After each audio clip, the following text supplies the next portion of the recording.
যুগে যুগে যুবকরা যেই কাজ, যেই পথ, যেই কাজে তারা হাত ধরে নিয়েছে, যেই কাজে তারা নিজেদের মতন করে নিয়েছে, আজ পর্যন্ত ইতিহাস সাক্ষী সেই কাজ থেকে কখনো তারা বিপদগামী হয় নাই, বিফলে যায় নাই। কথা বলুন ঠিক কিনা? তার বাস্তব উদাহরণ আপনি আমি দেখেছি। গত জুলাই মাসের 15 জুলাই থেকে শুরু করে 5 আগস্ট পর্যন্ত বাংলাদেশের অকাতরে যুবকরা যুবতীরা মিলে ইসলাম রক্ষার্থে, স্বাধীনতা অর্জনের জন্য বাতিল শক্তির মোকাবেলা করেছে। যুবকরা পিছপা হয় নাই, শেষমেশ সেই যুবকরাই বিজয় অর্জন করতে সক্ষম হয়েছে। কথা বলুন ঠিক কিনা? আগে এরকম একটা মাহফিল করতে গেলে, এরকম সিরাত মাহফিলের আয়োজন করতে গেলে জালিমদের অনুমতি নেওয়া লাগতো। কথা বলুন ঠিক কিনা? এরকম একটা আয়োজন করতে গেলে আমাদেরকে অনুমতি নেওয়া লাগতো। কিন্তু সময় ঘুরে গেছে, অনুমতির বদলতে আজকে তারা চলতে গেলে বাংলার জমিনে তাদের অনুমতি নেওয়া লাগবে। কথা বলুন ঠিক কিনা? আজ এই কোরআনের কথাগুলো যখন আমরা বলতাম, কোরআনের বাণী যখন প্রচার করতাম, এক শ্রেণীর শয়তান আবু জেলের উত্তরসূরি তারা বিভিন্ন মোড়ে মোড়ে বসে বসে আমাদের নামে তালিকা করত। হ্যাঁ, এইটি এই দল করে, এইটি এই দল করে, তালিকা করে আমাদেরকে ভয় ভীতির মধ্যে রাখতো। কিন্তু আল্লাহর জমিনে যারা ইমানদার তারা কখনোর জন্য তাদের ভয় করে না। যাকে ভয় করে তিনি কে? তিনি হলেন আল্লাহ। আজ সময় ঘুরে গেছে, তালিকা যারা করত আজ তাদের বাংলার জমিনে হাঁটার মতন শক্তি নাই।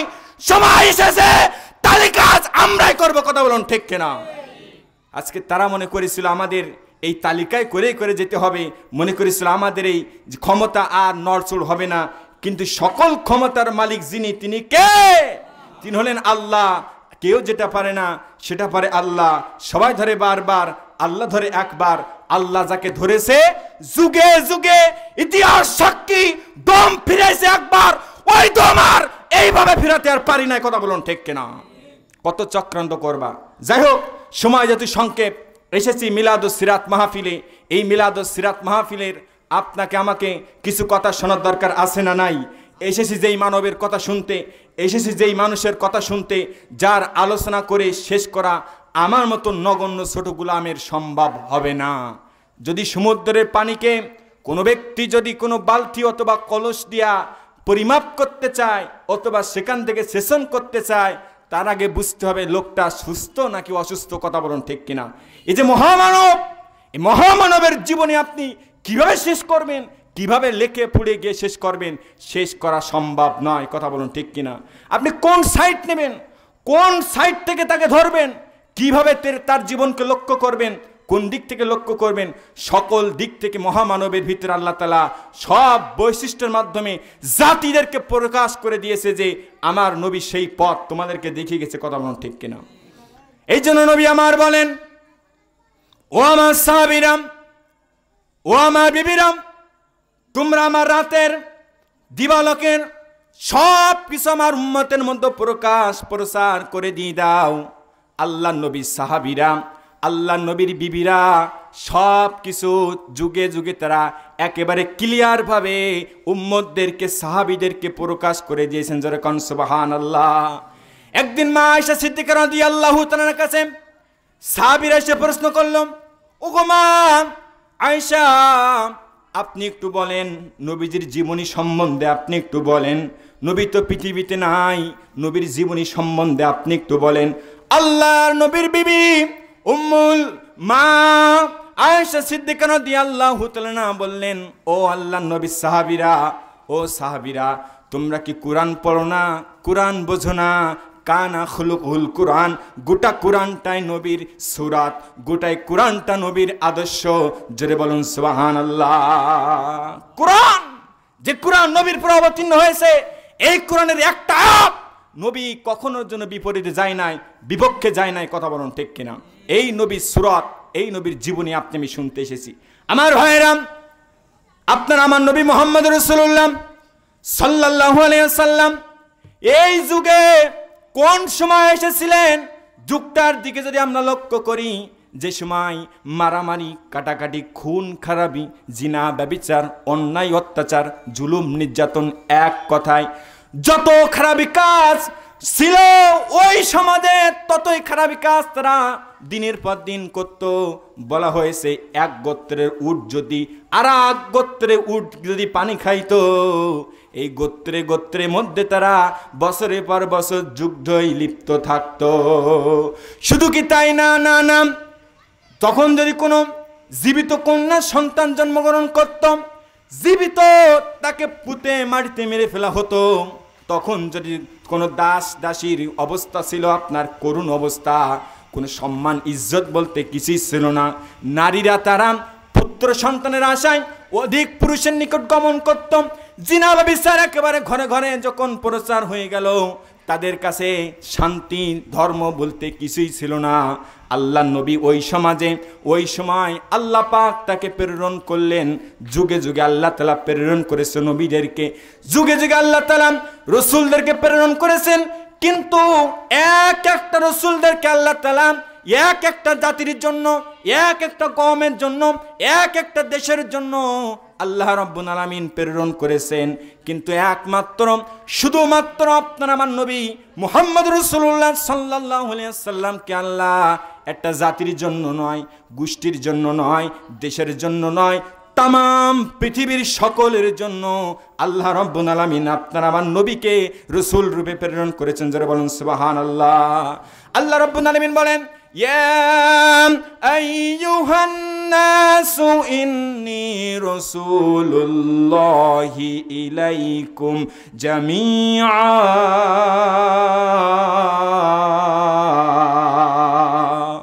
আল্লাহ রাব্বুল আলামিন বলেন, হে নবী আপনি বলুন, ইন্নী রাসূলুল্লাহি ইলাইকুম জামিআ, আমি তোমাদের জন্য সকল মানুষের জন্য রসুল হিসেবে এসেছি। আর আল্লাহ রাব্বুল আলামিন আপনার আমার নবীর সম্বন্ধে সকলের জানা আয়াত, সকলের পরিচিত আয়াত অন্য আয়াতে বলেন, সবাই পড়ুন, ওয়ামা আরসালনাকা ইল্লা রাহমাতাল লিল আলামিন। আপনার আমার নবীর জন্য আল্লাহ রাব্বুল আলামিন আপনার আমার নবীকে সবার জন্য রহমত রূপে প্রেরণ করেছেন। আপনার আমার নবীকে শুধু যে মুসলমানদের জন্য তা কিন্তু নয়, হিন্দু বৌদ্ধ খ্রিস্টান সহ গোটা মাখলুকাতের জন্য আপনার আমার নবীকে আল্লাহ তাআলা রহমত রূপে প্রেরণ করেছেন। নবীর সম্মান ইজ্জত মান আল্লাহ তাআলা এত বেশি করে দিয়েছে যে আসমানের নিচে জমিনের উপরে এমন সম্মান আল্লাহ আর কোন নবীকে পয়গম্বরদেরকে দান করে না। সুবহানাল্লাহ বলেন। আপনার আমার নবীর সম্মান কেমন? জান্নাতে যখন মানুষ প্রবেশ করবে, জান্নাতে আপনার আমার নবীর উম্মতরা ততদিন না পর্যন্ত প্রবেশ করবে, যতক্ষণ না নবী উম্মতি মুহাম্মাদের দলেরা প্রবেশ করবে, ততক্ষণ পর্যন্ত কোন নবীর উম্মতেরা জান্নাতে প্রবেশ করতে পারবে না। কঠিন কিয়ামতের ময়দান, যেই ময়দানে বাবা আদম আলাইহিস সালাতু ওয়াস সালাম থেকে শুরু করে নিয়া নবী মুহাম্মদ রাসূলুল্লাহ পর্যন্ত যত নবীর উম্মতেরা এসেছে সবাই হাজির হবে কঠিন কিয়ামতের ময়দানে। আপনার আমার নবীর উম্মত সহ আমরা সবাই যখন একত্রিত হব, গোটা উম্মতদের মিলে কিয়ামতের ময়দানে কাতার হবে 120টা।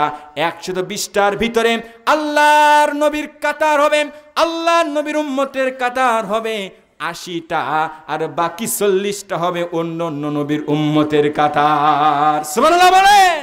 নবীর সম্মান, নবীর মান, নবীর ইজ্জত আল্লাহ রাব্বুল আলামিন অধিক পরিমাণে বেশি করে দিয়েছেন। সময় যেহেতু সংক্ষেপ, কিভাবে আমি আপনাদেরকে বোঝাবো, আমি আর আমার ভূমিকা না লম্বা করে আমি আমার তেলাওয়াতকৃত আয়াতের উপলক্ষে আমি সংক্ষিপ্ত কিছু কথা আপনাদেরকে বোঝাতে চাই।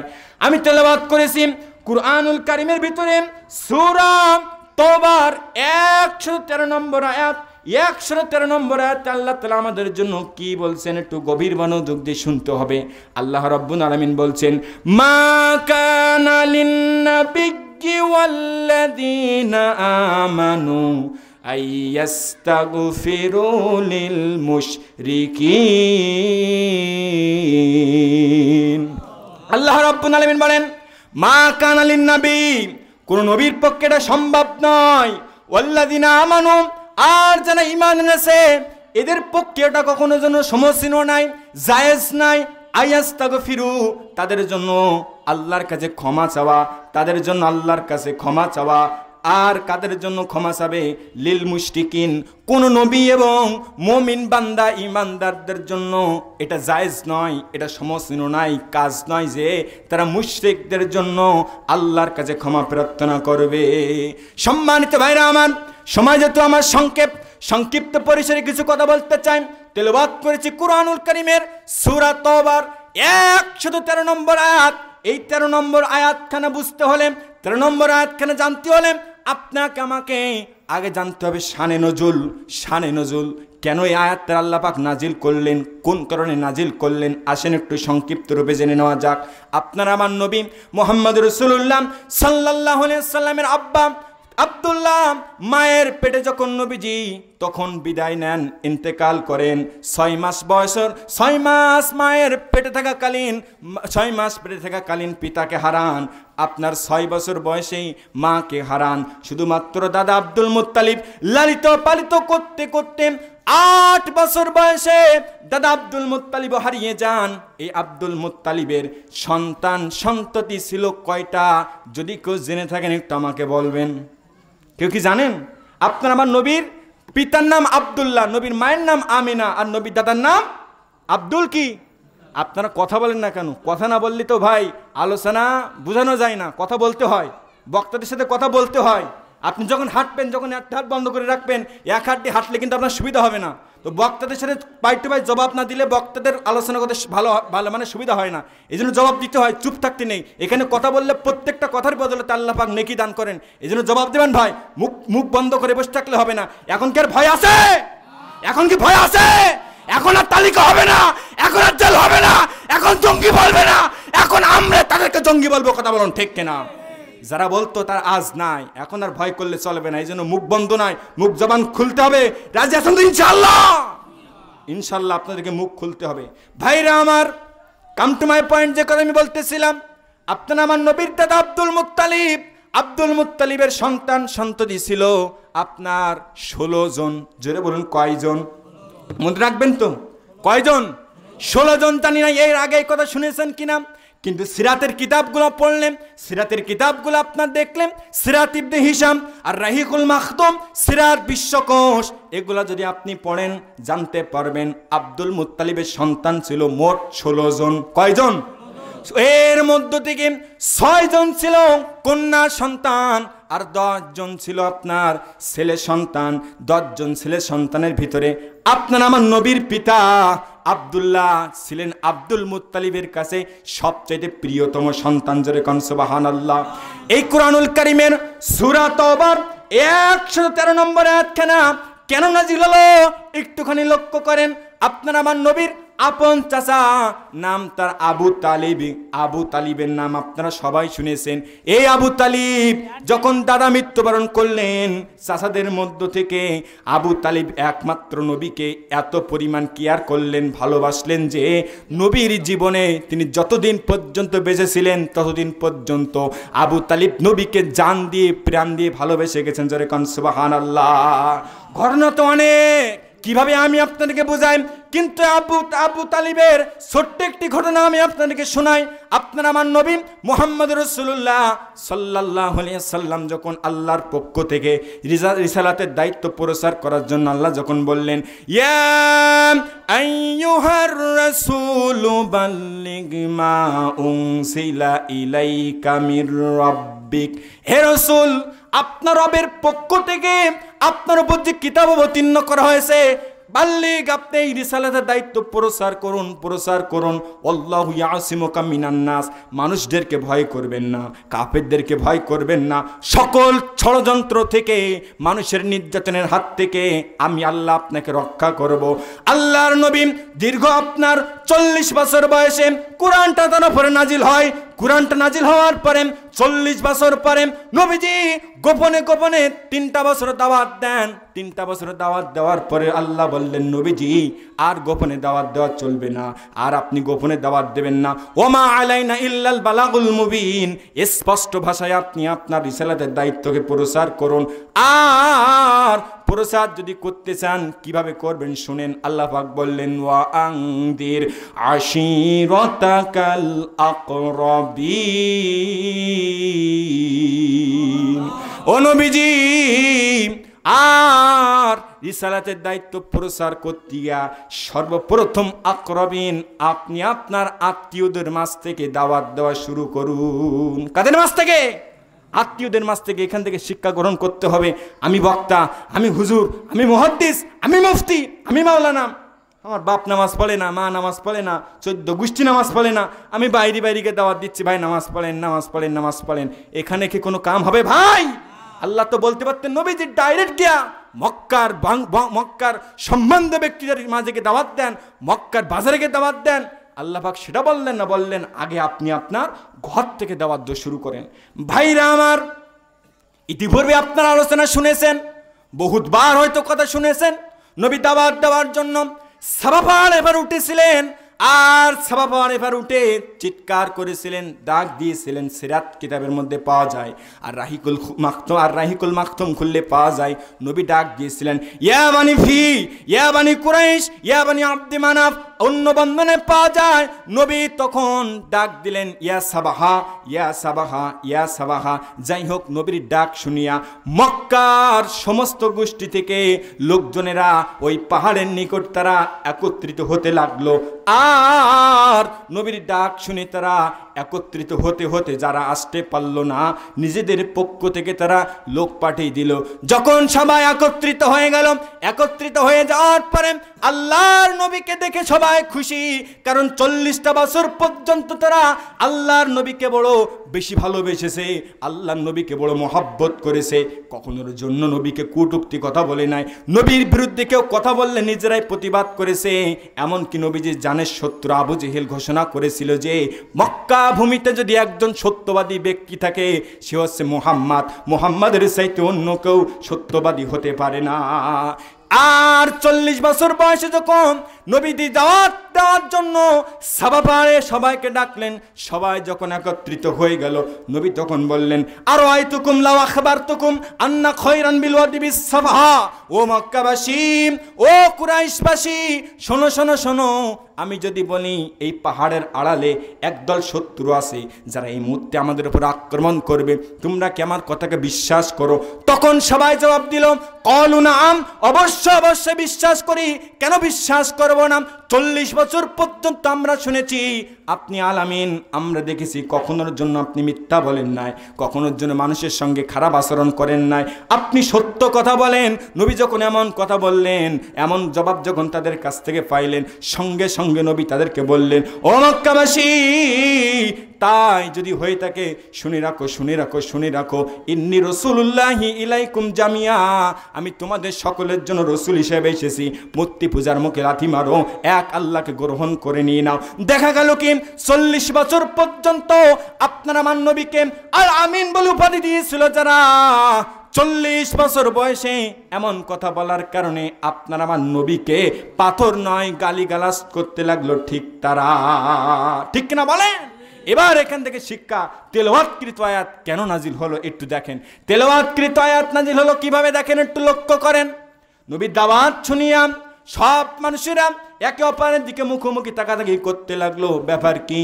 মুহাম্মদ তো এমন কথা কখনোর জন্য আমাদের বলি নাই, এমন কথা তো কখনো তার জবান দিয়ে বাইর হয় নাই, আজকে কেন এই কথা বাইর হলো? সবাই যখন চুপচাপ দাঁড়িয়ে গেল, কিন্তু ওই সমাবেশ থেকে মাথা উঁচু করে নবীরকে দেখে লক্ষ্য করে গালিগালাজ করলো যে পৃথিবীর একমাত্র বেয়াদব, সে নাম তার আবু লাহাব। এটা কিন্তু নবীর আপন চাচা ছিল, নবীর আপন চাচা। যাই হোক, আবু লাহাবের কথা বলতে গেলে আমার ঘন্টার পর ঘন্টা লেগে যাবে, ওদিকে আমি যাব না। আবু লাহাব তখন কি করলো? নবীকে বাজে মন্তব্য করতে লাগলো, নবীকে গালিগালাজ দিতে লাগলো। অন্য বর্ণনায় পাওয়া যায় পায়ের কাছ থেকে পাথর ছুঁড়ে নবীকে মারতে গেল, আর নবীকে বিভিন্নভাবে গালিগালাজ করতে লাগলো। কিন্তু এখানে এই আবু তালিব ওই আবু লাহাবের কথা শুনে বলল, আর রাহিকুল মাকতুম খুললে পাওয়া যায়। আবু তালিব ওই সময় আবু লাহাবের কথা শুনে বলল, আমার ভাতিজা মুহাম্মদ যতকাল বেঁচে থাকবে ততকাল আমি তাকে ভালোবেসে পাশে থেকে বাতিল শক্তির মোকাবেলা করব, কখনো তাকে আমি নির্যাতন সইতে দেব না। কথা যেটা হলো সেটা, আবু তালিব যতদিন পর্যন্ত বেঁচে ছিল ততদিন পর্যন্ত নবী মুহাম্মদ রাসূলুল্লাহকে নির্যাতন দূরের কথা, নবীকে কেউ কখনোর জন্য একটা ফুলের টাকা পর্যন্ত দিতে পারে না, যারা কান সুবহানাল্লাহ। কিন্তু আবু তালিব নবীকে এত ভালোবাসলেন, নবীকে এত মহব্বত করলেন, কাফেরদের হাত থেকে নবীকে রক্ষা করলেন। কিন্তু আবু তালিব মৃত্যুর সম্মুখে যখন এসে গেলেন, মৃত্যুর সময় যখন তার এসে গেল বাবা, মৃত্যুর সময় আসার পরে আপনার আমার নবী সংবাদ পেয়ে চাচা আবু তালিবের কাছে চলে গেলেন, গিয়ে তিনি মাথার কাছে বসলেন। চাচা যান, কাফেরদের হাত থেকে আপনি আমাকে রক্ষা করলেন, কাফেরদের হাত থেকে আপনি আমাকে বিভিন্ন দিক থেকে রক্ষা করলেন, আপনি আমার সবচেয়ে বেশি কাছের আপনজন। আমার আব্বাকে হারিয়েছি, মাকে হারিয়েছি, দাদাকে হারিয়েছি, আপনি চাচা একমাত্র আমাকে পাশে থেকে আপনি আমার সঙ্গে থেকে সাহায্য করেছেন। চাচা যান, ও চাচা যান, আপনি আমার সবচেয়ে প্রিয় আপনজন, ঈমান গ্রহণ করেন এখন, লা ইলাহা ইল্লাল্লাহ গ্রহণ করে নেন এখন। আপনি যদি এই কালিমা গ্রহণ করতে পারেন, কাল কঠিন কিয়ামতের ময়দানে আমি আপনার ভাতিজা রসুল হয়ে আপনাকে সুপারিশ করার যোগ্যতা অর্জন করব। আর আপনি যদি আমার কালিমাকে গ্রহণ না করেন, যদি আমার প্রতি ঈমান না নেন, আপনি চাচা এত আমাকে রক্ষা করেও আপনাকে কিন্তু কিয়ামতের ময়দানে আমি আল্লাহর আযাব থেকে বাঁচাতে পারবো না। প্রতি মুহূর্তে আবু জেহেল দলবল নিয়ে চলে আসলো, ওই আবু তালিবের পায়ের কাছে বসলো, ও লিডার, এতকাল যাবৎ আমরা আপনাকে নেতা মেনেছি, এতকাল যাবৎ আমরা আপনাকে গুরু মেনেছি, আর আজ ভাতিজার কথা শুনে বাপ দাদার ধর্মের মুখে লাথি মেরে যদি ভাতিজার ধর্মকে গ্রহণ করে নিয়ে নাও, এটা আমাদের জন্য বড় একেবারে অপমানজনক হবে। ও লিডার, ও নেতাজি, এমনটা আপনি কখনোর জন্য করবেন না। নবীজি পাশে বসে বসে বারবার আবু তালিবের জন্য আল্লাহর কাছে ক্ষমা চাইতে লাগলেন এবং বললেন, চাচা যান, ঈমান গ্রহণ করেন, ঈমান গ্রহণ করেন, আপনি আমার সবচেয়ে প্রিয় আপনজন, আপনি যদি ঈমান না গ্রহণ করেন, কাল কঠিন কিয়ামতের ময়দানে আমি আপনাকে সাহায্য করতে পারবো না। সঙ্গে সঙ্গে আল্লাহ রাব্বুল আলামিন বললেন, ইন্নাকা লা তাহদি মান আহবাবতা। ও নবীজি, ও নবীজি, আপনি যাকে ভালোবাসেন, আপনি যাকে মহব্বত করেন, আপনি চাইলে তাকে কখনোর জন্য আপনি হিদায়াত করতে পারবেন না, কারণ হিদায়াত দেওয়ার মালিক একমাত্র আমি আল্লাহ। আল্লাহু আকবার। আবু তালিব যখন এক পর্যায়ে নবীর কথা শুনে ঈমান গ্রহণ না করলো, যখন ঈমান গ্রহণ না করলো, আবু তালিব ইন্তেকাল করলো, বাপ দাদা ধর্মের ওপর প্রতিষ্ঠিত থাকলো। এবার নবীজি চাচার জন্য আল্লাহর কাছে দোয়া করতে লাগলেন, আল্লাহ, যেই চাচা আমাকে তো ভালোবাসলেন, মোহাব্বত করলেন, আল্লাহ তুমি আমার চাচাকে মাফ করে দিয়ে দাও। সঙ্গে সঙ্গে সূরা তওবার 113 নম্বর আয়াত নাজিল হয়ে গেল। আল্লাহ তাআলা বললেন, মা কানা লিন-নাবিয়্যি ওয়াল্লাযীনা আমানু আইয়াস্তাগফিরু লিল মুশরিকিন। ও নবীজি, ও ঈমানদার ব্যক্তিরা, তোমরা শুনে রাখো, মা কানা লিন-নাবিয়্যিন, কখনোর জন্য এটা সমসনীয় নয়, জায়েজ নয়, লিন-নাবী নবীদের জন্য, ওয়াল্লাযীনা আমানু আর যারা ঈমানদার তাদের জন্য, আইয়াস্তাগফিরু লিল মুশরিকিন কোন মুশরিকদের জন্য ক্ষমা প্রার্থনা করা কোন নবী এবং মুমিনদের জন্য এই কাজ করা জায়েজ না।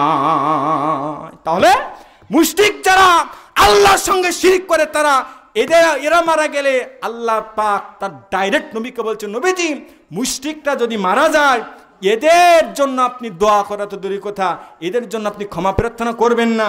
আর মুমিন বান্দা তোমরা শুনে রাখো, যারা মুশরিক তাদের জন্য তোমরা দোয়া করবে না, ক্ষমা প্রার্থনা করবে না, যদিও তারা ওয়ালাউ কানু উলি কুরবা, তোমাদের আত্মীয় হয়, তোমাদের কাছের ব্যক্তি হয়, তবুও তোমরা তাদের জন্য ক্ষমা প্রার্থনা করবা না, তাহলে একটু জবাব দেবেন ভাই, যদি কোনো বেধর্মী, যদি কোনো মুশরিক ব্যক্তি ইন্তেকাল করে, তাদের জন্য আল্লাহর কাছে ক্ষমা চাওয়া কি জায়েজ হবে? জায়েজ হবে।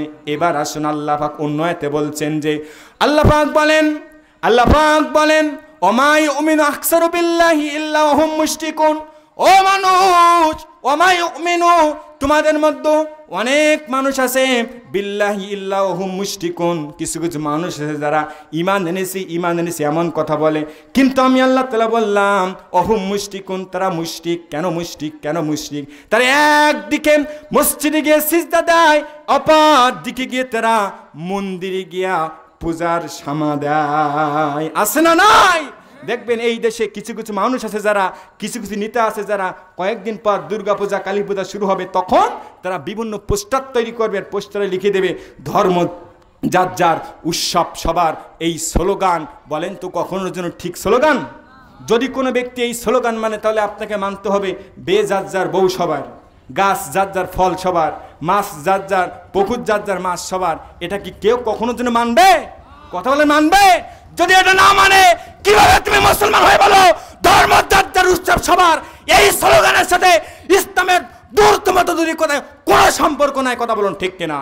এই স্লোগান আদম আলাইহিস সালাতু ওয়াস সালাম দেয় নাই, এই স্লোগান নূহ আলাইহিস সালাতু ওয়াস সালাম দেয় নাই, এই স্লোগান ইব্রাহিম আলাইহিস সালাতু ওয়াস সালাম দেয় নাই, এই স্লোগান নবী মুসা আলাইহিস সালাম দেয় নাই, এই স্লোগান আপনার আমার কলিজার টুকরা নবী দেয় নাই।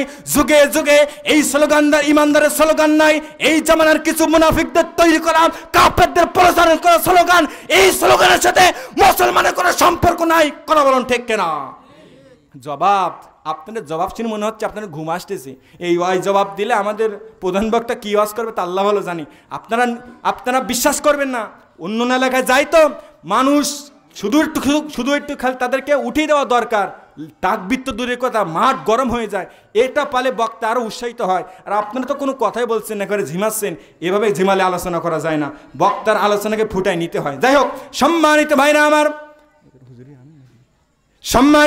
আমার, তেলাওয়াত করেছি কুরআনুল কারীমের সূরা তওবার 111 নম্বর আয়াত। এই আয়াত থেকে আরো তাফসীর ইবনে কাসির পড়লে আপনি লক্ষ্য করতে পারবেন, এই আয়াতের পিছনে আরো ঘটনা বর্ণনা করা হয়েছে। কি সেই ঘটনা একটু গভীর মনোযোগ দিয়ে শুনবেন। ইবনে জারির রহমাতুল্লাহ আলাইহি বর্ণনা করেন, সুলাইমান ইবনে বুরাইদা রহমাতুল্লাহ আলাইহি বলেন, তার পিতা বলেন, একদা আমরা নবীজির সঙ্গে সফরে ছিলাম, মক্কার দিকে অবস্থান করতে লাগতেছিলাম।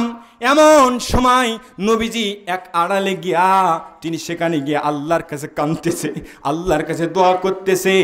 আর দোয়া করতে করতে চোখের পানি ছেড়ে দিয়ে নবীজি উঠে গেলেন। আমরা সাহাবীরা দেখে নবীকে জিজ্ঞাসা করলাম, ইয়া রাসূলুল্লাহ, আপনি কেন কাঁদেন? কেন আপনার চোখের পানি? নবী তখন ডাক দিয়ে বলেন, সাহাবীরা, এখানে আমার মা আমেনা এখানে শুয়ে আছেন, এখানে তার দাফন কার্যকর করা। আমি আল্লাহর কাছে আমার মায়ের কবর জিয়ারতের জন্য আমি হুকুম চাইলাম, আল্লাহ আমাকে হুকুম দিলেন, কিন্তু আমি মা জননীর জন্য যেই না ক্ষমা চাইতে গেলাম, আল্লাহ আমাকে সেই হুকুম দেন নাই। তাফসীর ইবনে কাসির আল্লামা হাফেজ ইমামউদ্দিন রহমাতুল্লাহ আলাইহি বলেন, তখনও এই আয়াতটা নাজিল করা হয়। অন্য বর্ণনা আরো পাওয়া যায়, আপনার আমার পয়গম্বর জাতির পিতা ইব্রাহিম আলাইহিস সালাতু ওয়াস সালামকে তার নিজের পিতা কিন্তু সবচেয়ে বেশি কষ্ট দিয়েছিল। কথা বলুন ঠিক কিনা? নিজের পিতা আগুনে পোড়ানোর জন্য সাহায্য করেছিল। এই পিতা আপনার আমার নবী ইব্রাহিম আলাইহিস সালাতু ওয়াস সালাম। জবাব দেবেন ভাই, মুসলিম জাতির আদি পিতার নামটা কি? না, আদি পিতার নাম কি? আদম আলাইহিস সালাতু ওয়াস সালাম। জাতির পিতার নাম কি? ইব্রাহিম আলাইহিস সালাতু ওয়াস সালাম। জাতির পিতা অন্য কোনো মানুষ হতে পারে? জাতির পিতা হওয়া অত সহজ নাই। ওই যে স্লোগান উঠেছিল না, শেখ মুজিব ঘোড়ার ডিম, জাতির পিতা ইব্রাহিম। জাতির পিতা কে? ইব্রাহিম জাতির পিতা। বিল্লাতা আবিকুম ইব্রাহিম হুয়া সাম্মাকুমুল মুসলিমিন। মুসলমানদের জন্য জাতির পিতা ইব্রাহিম। আর তুমি যে জাতির পিতা বানাও, এটা কি কোনো আল্লাহর পক্ষ থেকে দেওয়া স্লোগান কিংবা আল্লাহর পক্ষ থেকে দেওয়া কোনো ওহী? মুখে মুখে জাতির পিতা বললে হবে না, জাতির পিতা হতে হলে অগ্নি পরীক্ষা দেওয়া লাগবে, জাতির পিতা হলে সন্তানকে নিজে হাতে জবাই করা লাগবে, তারপরে না তুমি জাতির পিতা হতে পারবা। কথা বলুন ঠিক কিনা? আর এগুলা হয়তো সহজ নয়, কথা বলুন ঠিক কিনা? যাই হোক সম্মানিত ভাইরা আমার, সূরা তাওবার 114তম আয়াত, এই আয়াতে আল্লাহ তাআলা বলেন, নবীজি যখন চাচার জন্য, নবীজি যখন মায়ের জন্য ক্ষমা চাইতে লাগলেন, আল্লাহ তার নবীকে বললেন, ও হাবিব, আপনি তো আপনার মায়ের জন্য, চাচার জন্য ক্ষমা চাইতেছেন, আপনি কি লক্ষ্য করেন নাই আপনার পূর্বে ইব্রাহিম তার পিতার জন্য ক্ষমা চাইছিল? পিতা ছিল কিন্তু মুশরিক। কথা বলুন ঠিক কিনা? পিতা ছিল মুশরিক। আল্লাহর কোরআন সূরা তাওবার 114তম আয়াতের আবিধানিক অর্থ আল্লাহ তাআলা বলেন, আর ইব্রাহিমের নিজ পিতার জন্য ক্ষমা প্রার্থনা করা শুধু সেই অবধার কারণে সে করেছিল, তার পিতা তাকে বলেছিল যে তুমি আমার জন্য ক্ষমা প্রার্থনা করবা, যে ওয়াদা সে তার সাথে করেছিল। অতঃপর যখন তার নিকট এই বিষয় প্রকাশ হয়ে গেল যে তার পিতা ছিল আল্লাহর দুশমন, তখন তা থেকে সম্পূর্ণ বিরত থাকলেন।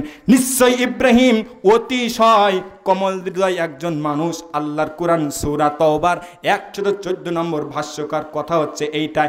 এই নবী ইব্রাহিম আলাইহিস সালাতু ওয়াস সালাম কঠিন কিয়ামতের ময়দানে আল্লাহ রাব্বুল আলামিন নারায়ে তাকবীর, নারায়ে তাকবীর, প্রধান মেহমানের আগমন, প্রধান মেহমানের আগমন। সম্মানিত ভাইরা আমার, হুজুর এসে গেছে, আমি আমার আলোচনা শেষ করতে চাই। আল্লাহর পয়গম্বর নবী ইব্রাহিম আলাইহিস সালাতু ওয়াস সালাম কঠিন কিয়ামতের ময়দানে উঠবেন, দেখবেন তার পিতা অত্যন্ত আবেগভাবে, অত্যন্ত মনোবলভাবে তার দিকে ছুটে আসতেছেন। আল্লাহর নবী ইব্রাহিম আলাইহিস সালাতু ওয়াস সালাম আল্লাহর কাছে বলবেন, আল্লাহ, আপনি না বলেছিলেন কিয়ামতের ময়দানে আপনি আমাকে অপমানিত করবেন না? আল্লাহ, ও আল্লাহ, আজ আমার পিতা দূর অবস্থায় পড়ে রয়েছে, আপনি আমার পিতাকে মাফ করে দেন। ইব্রাহিম আলাইহিস সালাতু ওয়াস সালামকে আল্লাহ বলবেন, ও ইব্রাহিম, পিছন দিকে ফিরে দেখো। ইব্রাহিম আলাইহিস সালাতু ওয়াস সালাম পিছনে যেই ফিরবেন, দেখবেন একটা জানোয়ারকে 4 পা বেঁধে অগ্নিকাণ্ড জাহান্নামের মধ্যে ফেলানো হচ্ছে। ইব্রাহিম আলাইহিস সালাতু ওয়াস সালাম এই দৃশ্য দেখার পরে আপনার তাফসীরের মধ্যে পাওয়া যায়, তখন বলা হয়েছে যে ওইভাবে আল্লাহর নবী ইব্রাহিমের পিতা আজরকে জাহান্নামে ফেলানো হবে। যাই হোক সম্মানিত ভাইরা আমার, তেলাওয়াতকৃত আয়াতের একমাত্র লক্ষ্য উদ্দেশ্য একটাই, যারা মুশরিক হবে তাদের মৃত্যুতে শোক নয়, এমনকি তাদের জন্য আল্লাহর কাছে ক্ষমা প্রার্থনা করা যাবে না। ঠিক কিনা বলেন? আমরা অনেকে আসি, আজকে নবীর সিরাত মাহফিল এসেছি, মিলাদ মাহফিল এসেছি, মিলাদ খাবো, জিলাপি খাবো, খিচুড়ি খাবো, কিন্তু নবীর যে আদর্শ সেই আদর্শ আমরা মানবো না। এতে করে এত খরচ করে কোনো লাভ নাই। আমার যুবক ভাইরা যারা আজকে আসো, তোমাদের সম্মান ইসলামে অনেক বেশি করে দেওয়া হয়েছে। সময় এখন তোমাদের ইবাদত করা, ইবাদতের পথে ফিরে আসতে হবে। এখন ইবাদত করতে আর কেউ বাধা দিবে না। কথা বলুন ঠিক কিনা? এই জন্য উচিত হবে আল্লাহর পথে ফিরে আসা, আল্লাহর দিনকে গ্রহণ করে নেওয়া। অন্যথায় শুধু লা ইলাহা ইল্লাল্লাহ বললে মুসলমান হওয়া যাবে না। মুসলমান হতে হলে লা ইলাহা ইল্লাল্লাহর দাবিকে পূরণ করতে হবে। কথা বলুন ঠিক কিনা? ভাইরা আমার, যাই হোক, হুজুর এসে গেছে, আমি আমার কথা আর বাড়াবো না। রাসূলের জীবনী কথা বলতে